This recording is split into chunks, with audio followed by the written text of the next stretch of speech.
శివమహాపురాణం రుద్ర సంహిత సృష్టికాండలో second చాప్టర్లో 26 శ్లోకాల నుంచి నారదుడు ఎప్పుడైతే తీవ్రమైన తపస్సు చేద్దామని హిమాలయాలకు వెళ్ళి అక్కడ చాలా నియమంగా ఆ దీర్ఘకాలం తపస్సు చేస్తుంటే ఇంద్రుడు భయానికి లోబడి మన్మధుడిని అక్కడికి వెళ్ళమంటాడు. మన్మధుడు తన భార్య అయిన రతీదేవితో వసంతుడితో వెళ్ళి ఎన్ని రకాలుగా అక్కడ ఎన్ని చేసినప్పటికీ కూడా అక్కడ ఎటువంటి చర్యలైనా సరే నారదుని మీద ఎటువంటి ప్రభావం చూపించట్లేదు. దానికి కారణం శివమాయ.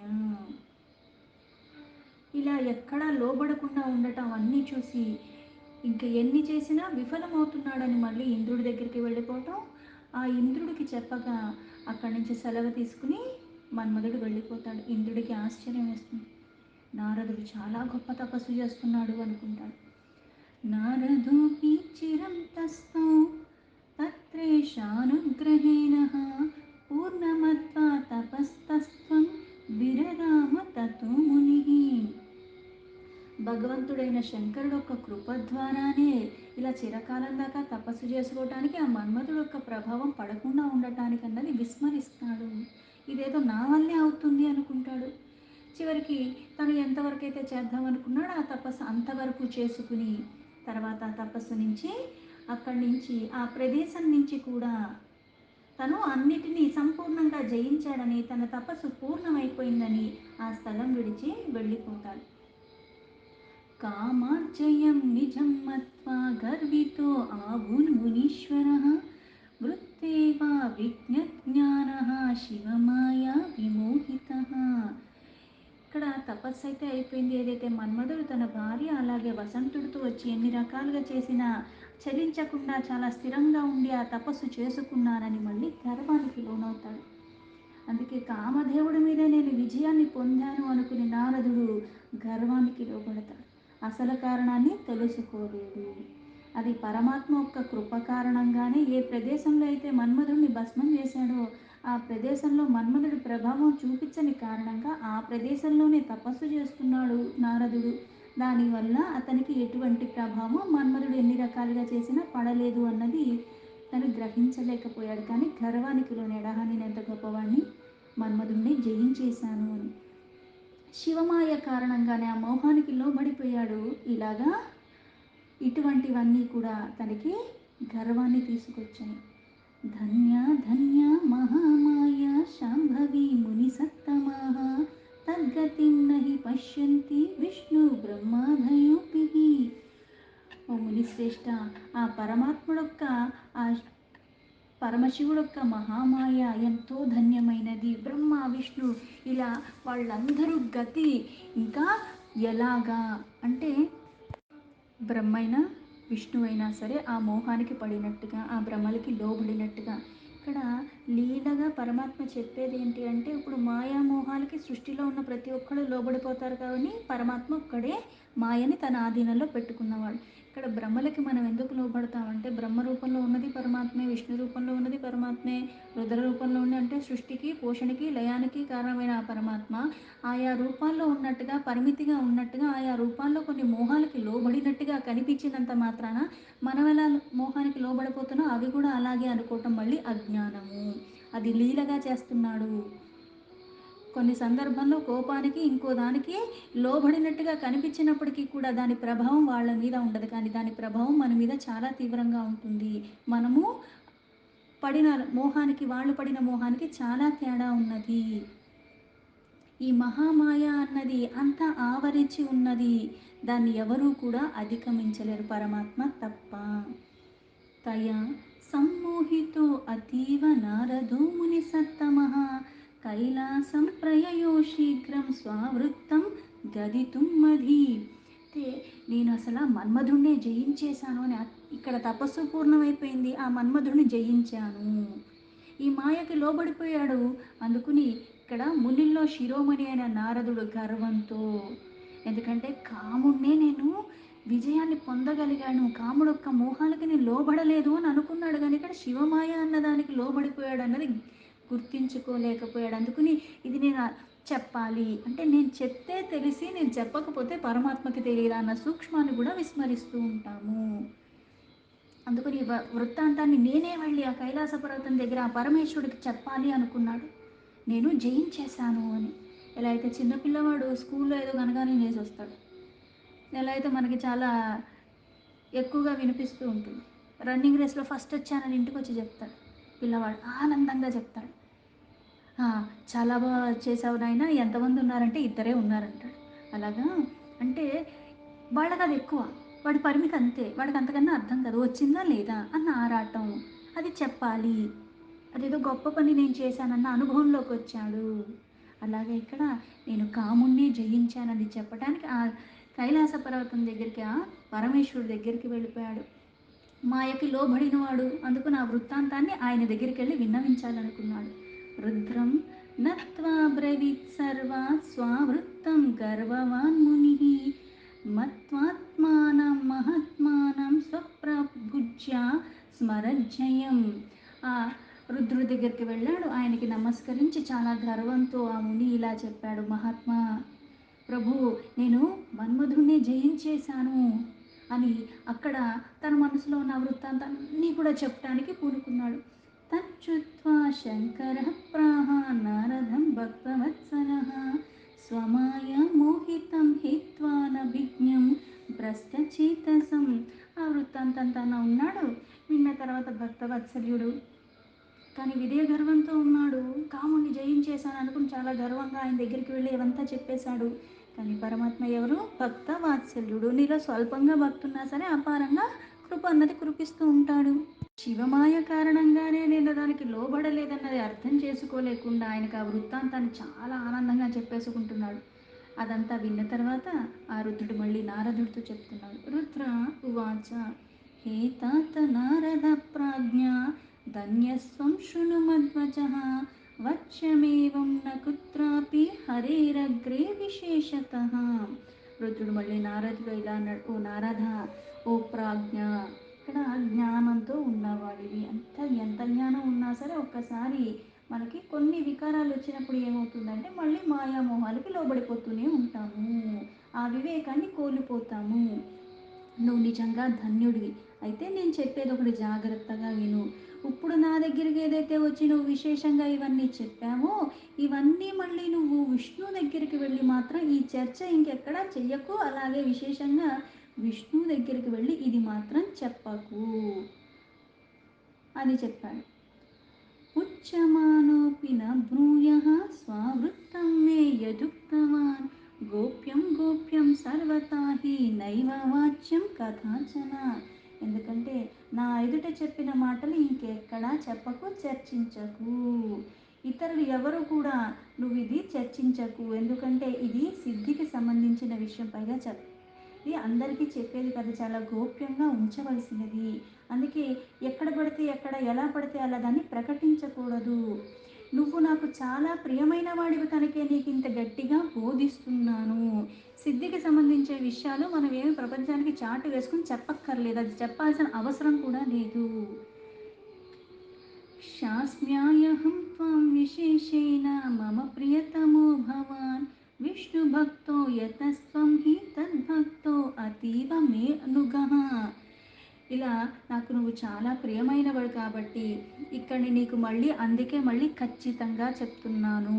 అంటే సిద్ధి పొందటానికి కొన్ని క్రతువులు చేస్తా, అది పొందిన తర్వాత కూడా ఎలా ఉండాలన్న విచక్షణలో ఉంటేనే సిద్ధి పొందిన దానికి మనకి వృద్ధి వస్తుంది. లేకపోతే మళ్ళీ సాధారణంగా లౌకికంగా కూడా ఏం చెప్తారు, గురువు పట్ల నీకు అనంతమైన భక్తి ఉంటేనే ఆ గురువు బోధించినది నీ విద్య నీ దగ్గర శాశ్వతంగా ఉంటుంది. లేకపోతే గురువుని ఎప్పుడైతే అవమానించేలాగా శ్రద్ధాభక్తి లోపించి నువ్వు వ్యవహరిస్తూ ఉంటావో ఆ విద్య నీ దగ్గర నిలవదు. అందుకే ఈ సిద్ధికి సంబంధించినవన్నీ కూడా అలాగ నువ్వు ప్రకటించుకోకూడదు.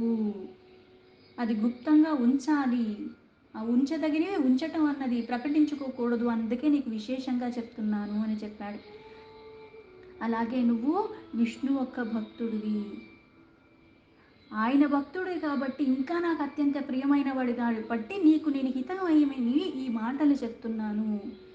శాస్తి స్మేత్తశ్చ బహుశో రుద్రః సూతికరః ప్రభుః నారదో నాహితం మేనే శివమాయా విమోహితః. ఈ ప్రకారంగా రుద్రుడే నారదుడికి చెప్పినా సరే ఆ సంసారిక సృష్టి చెయ్యగలిగిన వాడు ఆ పరమాత్మ అన్నిటికీ మూలమైన వాడు నారదుడికి తగినైన హితబోధ చేశాడు. కానీ ఆ మాయకు ఒక్కసారి లోబడిన కారణంగా ఏమవుతుంది అంటే అంతలాంటిది మనకి లభించినప్పటికి కూడా చెవికెక్కదు. చెవిటోడి దగ్గర శంఖ ఊదినట్టే అవుతుంది. ఎందుకు? వికారానికి లోబడ్డాం.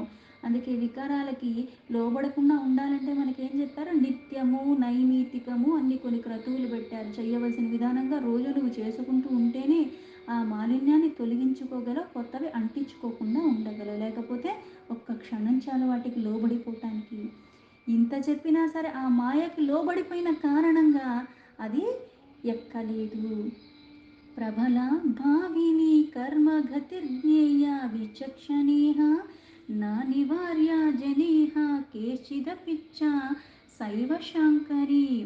అక్కడ పైగా ఒకటి ఆ గర్వానికి లోబడేటప్పుడు ఎలా అనిపిస్తుందంటే చెప్పకు అని ఆజ్ఞాపించినా సరే ఆయనకి ఏమనుకున్నాడు, ఇక్కడ ఇంత ఘనకార్యం చేసి ఇది నేను చెప్పుకోకపోతే ఎలా, రహస్యంగా ఉంచమని నచ్చ చెప్తాడేంటి, ఆ రహస్యంగా ఉంచాల్సిన అవసరం ఏముంది, పైగా ఇది ఎవరికి సాధ్యం కాంది నాకు సాధ్యమైంది.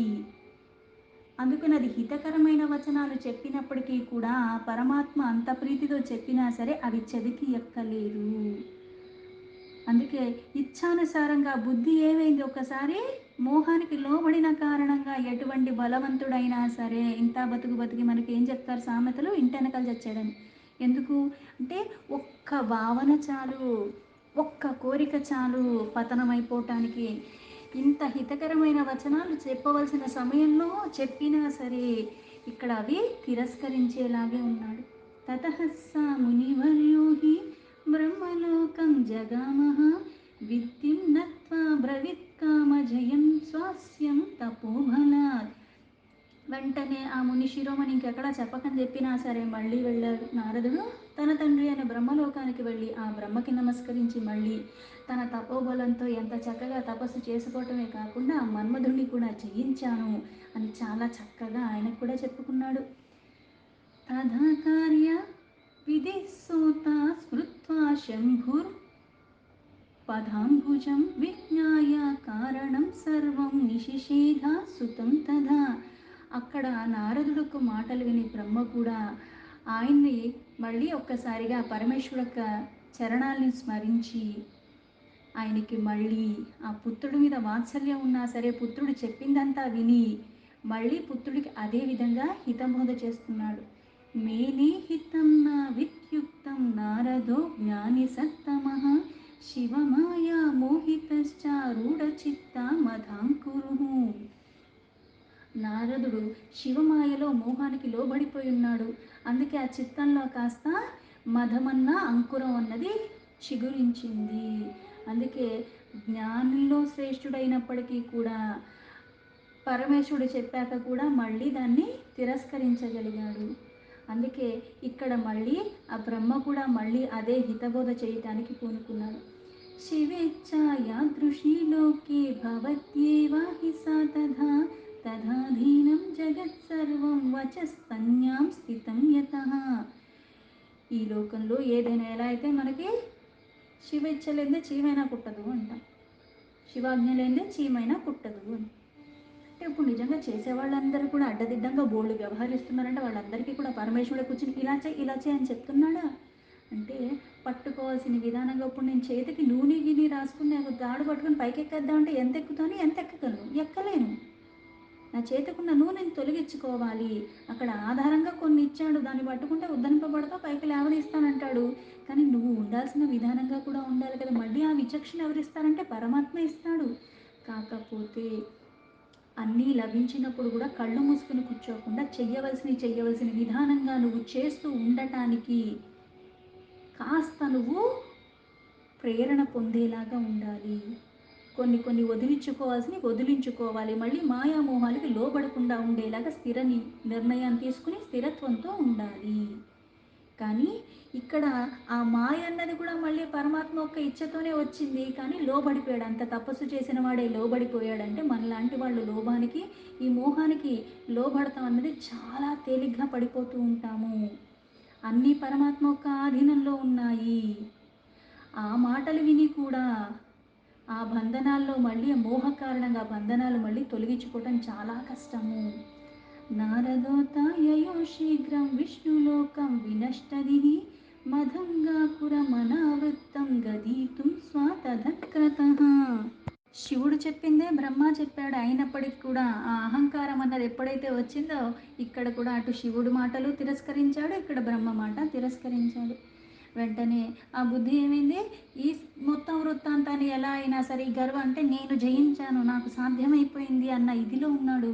విష్ణు దగ్గరికి వెళ్ళి అంటే నేను నీతో సమానం, నీకు నాకేం పెద్ద భేదం లేదు అని చెప్పాలని విష్ణు లోకానికి వెళ్ళిపోయాడు. విష్ణుకి ఈ వృత్తాంతం అంతా చెప్దామని. ఆగచ్చంతం మునిం దృష్ట్వా నారదం విష్ణురాధరాత్ ఉత్తిత్వాగ్రే గతోరం తం శిశలేష జ్ఞాతహేతుకః. నారదముని రావటం చూసి చాలా ఆదరపూర్వకంగా ఆయన్ని చక్కగా ఆహ్వానిస్తూ అతిథి మర్యాదలు అన్నీ చేసి ఆయన్ని చక్కగా అక్కడ ఆసనం మీద కూర్చోపెట్టాడు. శ్వాసనే సమపావేశ్య స్మృత్వా శివపదాంబుజం హరిః ప్రాహ వచస్తత్యం నారదం మదనాసనం. ఆ ముని యొక్క రాకతో హితకరమైన జ్ఞానం ముందు నుంచి అన్నీ సర్వం తెలిసినవాడు పరమాత్మ. ఆయన ఆసనం మీద కూర్చోబెట్టి అన్నీ చేసి ఆయన మళ్ళీ ఆ విష్ణువు కూడా ఒక్కసారిగా పరమాత్మ అంటే పరమేశ్వరుడు యొక్క చరణాలని ఒక్కసారిగా స్మరించాడు. ఆ గర్వాన్ని నశించేలాగా అంటే ఏ గర్వానికి లోబడ్డా అంటే ఇచ్చేది పరమాత్మే, తీసేది పరమాత్మ అన్న భావన కాదు. మనకు అన్నీ అనుకూలంగానే ఇస్తున్నాడు, కానీ ఇచ్చినప్పటికీ దానికి నువ్వు గర్వానికి ఇటువంటి వికారాలకి లోబడకుండా ఉండే ప్రయత్నమే నువ్వు చెయ్యాలి. మళ్ళీ ఆ అనుగ్రహం ఇచ్చి దాన్ని నువ్వు దాటగలిగే శక్తి కూడా ఇచ్చేది పరమాత్మ. మనకి మనంగా చేసుకోవాలంటే అది మనకి సాధ్యం కానిది. విష్ణుర్వాచ కృత ఆగమ్యతే తాత కిమర్థమిహ చాగతః ధన్యస్వం మునిశార్దూలా తీర్థోహం తు తవాగమాత్. విష్ణు మళ్ళీ నారదుడు ఇలా అన్నాడు, ఓ నారద, ఈ మీ రాకకి కారణం ఏంటి? ఊరకనే రారు మహానుభావులు అన్నట్టుగా మునిశ్రేష్ఠ, మీరు నిజంగా చాలా ధన్యులు. మీ ఇక్కడ రాకతో ఇక్కడ కూడా పవిత్రత వచ్చింది అన్నాడు. నేను కూడా పవిత్రుణ్ణి అయిపోయాను మీ యొక్క దర్శన భాగ్యంతో అని. విష్ణువాక్యామితి శ్రుత్వా నారదో గర్వితో ముని స్వవృత్తం సర్వమాచష్ట సమధం మదమోహితః. ఆ విష్ణు యొక్క మాటలు విను ముందే గర్వానికి లోనే ఉన్నాడు. ఈ నారదుడు ఇంకా మదంతో మోహానికి లోబడిన కారణంగా మళ్ళీ ఆ మన్మధుడు యొక్క వృత్తాంతానంతా కూడా చాలా చక్కగా అక్కడ చెప్పడానికి పూనుకున్నాడు. శ్రుత్వా మునివచో విష్ణుః సమధం కారణం తతః జ్ఞాతవానఖిలం స్మృత్వా శివపాదాంబుజం హృది. ఈ నారద మునికి ఉన్న అహంకారం భరితమైన ఆ మాటలు మళ్ళీ ఆ మనస్సులో శివుణ్ణి స్మరించుకుంటూనే ఆ విష్ణు మన్మధుణ్ణి విజించిన ఈ సమస్త విజయగాథనంతా కూడా పూర్వ రూపంలో చెప్పటం అదంతా విన్నాడు. తుష్టావా గిరీశం భక్త్యా శివాత్మా శైవనాంకరిః సజ్జలిర్విసుధీర్నమ్రామస్తకః పరమేశ్వరః. శివస్వరూపమైన ఆత్మరూపంలో సర్వం వ్యాపించి ఉన్న పరమాత్మ, పరమ అన్నిటికీ పరంగా ఉన్నవాడు. భక్తిపూర్వకంగా ఆయనకి నమస్కరిస్తూ ఆ పరమేశ్వరుడు కైలాసపతి యొక్క శంకరుని స్తుతి చేయటం మొదలుపెట్టాడు. విష్ణుర్వాచ విష్ణుర్వాచ దేవదేవ మహాదేవ ప్రసీద పరమేశ్వర ధన్యస్వం శివధన్యాతే మాయా సర్వవిమోహిని ఇత్యాది సా స్తుతిం కృత్వా శివస్య పరమాత్మనః నిమీల్య నయనే ధ్యాత్వా విరరామ పదాంబుజం. ఇక్కడ విష్ణు ఆ పరమేశ్వరుని ధ్యానిస్తున్నాడు, స్తుతిస్తున్నాడు. దేవేశ, ఓ మహాదేవ, పరమేశ్వర, మీరు ప్రసన్నులవ్వండి. ఎందుకంటే ఇక్కడ మోహానికి లోబడేలాగా నీ మాయ కారణంగా ఎవరైనా సరే ఆ మోహానికి లోబడిపోతారే, నువ్వు తప్పితే ఇది ఎవరూ చెయ్యలేరు. ఒక్కళ్ళని మోహానికి లోబడేలాగా పరమాత్మ ఒక్కసారి పూనుకున్నాడంటే అది ఎవరైనా సరే ఆ మోహానికి లోబడవలసింది. సర్వుల్ని మోహానికి లోబడేలా చేస్తాం. అందుకే ఆ పరమాత్మ మీ యొక్క నేత్రాల ద్వారా ఇలా సర్వానికి అంటే ఆ దృష్టి ప్రసరింపినంత మాత్రాన చేత, సంకల్ప మాత్రం చేత కూడా అన్నీ చెయ్యగలిగినవాడు. అందుకే మీ యొక్క చరణ కమలాలను నేను ధ్యానిస్తూ ఉన్నాను. అందుకే ఎప్పుడు మౌనంగా ఉన్నాను అని. యత్కర్తవ్యం శంకరస్య స్యాజ్ఞాత్వా విశ్వపాలకః శివశాసనతః ప్రాహ హృదాత మునిసత్తమం. విశ్వపాలనలో అలాగే ఏదైనా జరగవలసింది ఆ పరమాత్మ యొక్క సంకల్పంతోనే జరిగి తీరుతుంది. అందుకే నీ యొక్క సంకల్పాన్ని నీ యొక్క ఆజ్ఞ అనుసారంగా ఇప్పుడు నేను నారదుడితో చెప్పవలసిన విషయాలన్నీ కూడా చెప్పేలాగా, అంటే ఇక్కడ నాదన్నది ఏదీ లేదు. అందుకని ఒక్కసారిగా ఆ పరమాత్మను స్మరించి మళ్ళీ విష్ణు ఇలా మాట్లాడుతున్నాడు. విష్ణు ఆయన్ని స్మరించారంటే ఈయన తక్కువ ఆయన ఎక్కువ అన్నది కాదు, ఇక్కడ లీలగా చేస్తున్నాడు. విష్ణుర్వాచ ధన్యస్వం మునిషాధులా తపోనిధిరుధారదిః భక్తిత్రికం నాయస్యాస్తి కామమోహాదయో ముని. విష్ణు ఆ నారదుతో అన్నాడు, ఓ మునిశ్రేష్ఠ, నిజంగా నువ్వు చాలా ధన్యుడివి. ఇక్కడ ఈ తపస్సుకే బండారంలాగా నువ్వు చేసిన తపస్సు చాలా అమోఘమైనది. పైగా నీ హృదయం కూడా చాలా ఉదారమైనది. ఎందుకంటే దాని లోపల భక్తి జ్ఞానము వైరాగ్యం అన్నది పూర్ణంగా ఉంటేనే, లేకపోతే అది అందరికీ సాధ్యం కాదు. సమస్త దుఃఖాలు ఇచ్చేది ఏంటి అంటే ఆ కోరిక. ఆ కోరికని జయించటం అంటే, ఆ మోహాన్ని జయించటం అంటే అదంతా సాధారణమైనది కాదు. వికారస్తస్య సద్యో వై భవంత్యా అఖిల దుఃఖదాః నైష్టికో బ్రహ్మచారిత్వం జ్ఞాన వైరాగ్యవాన్ సదా. కోరికంటూ వస్తే ఏమవుతుంది, సమస్త దుఃఖాలకి కారణం ఏంటంటే కోరిక. కోరిక వస్తే కోరిక నెరవేరకపోతే కోపం వస్తుంది. తర్వాత ఇంకా ఇంకా ఇలాగే కామక్రోధ లోభ మద మాత్సర్యాలు అన్నట్టుగా ఇవన్నీ వచ్చి కూర్చుంటాయి. అందుకే మోహం అన్నీ కూడా వికారాలు ఉత్పత్తికి కారణం అసలైనది కోరిక.